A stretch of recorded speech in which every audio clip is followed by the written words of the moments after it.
କୋଣାର୍କରେ ଥିବା କେଉଁ ଦେବତାଙ୍କ ମନ୍ଦିର ପୃଥିବୀ ପ୍ରସିଦ୍ଧ? ସୂର୍ଯ୍ୟ।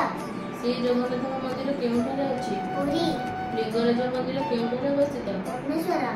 ମା ବିରଜାଙ୍କ ମନ୍ଦିର କେଉଁଠାରେ ଅବସ୍ଥିତ? ଯାଜପୁର। କେନ୍ଦ୍ରାପଡ଼ାରେ କେଉଁ ଠାକୁରଙ୍କ ମନ୍ଦିର ଅଛି? ଶ୍ରୀ ବଳଦେବଜୀଉ। ନୃସିଂହନାଥ ମନ୍ଦିର କେଉଁ ଜିଲ୍ଲାରେ ଅବସ୍ଥିତ? ବରଗଡ଼।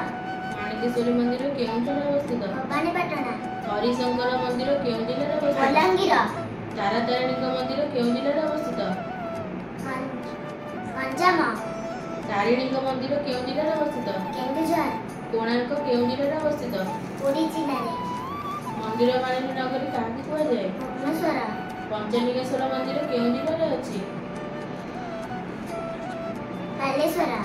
ମା ମଙ୍ଗଳାଙ୍କ ମନ୍ଦିର କେଉଁଠାରେ ଅବସ୍ଥିତ? କାକଟପୁର। ସମଲେଶ୍ୱରୀ ମନ୍ଦିର କେଉଁଠାରେ ଅବସ୍ଥିତ? ସମ୍ବଲପୁର। ମା ଶାରଳାଙ୍କ ମନ୍ଦିର କେଉଁ ଜିଲ୍ଲାରେ ଅବସ୍ଥିତ? ଜଗତସିଂହପୁର।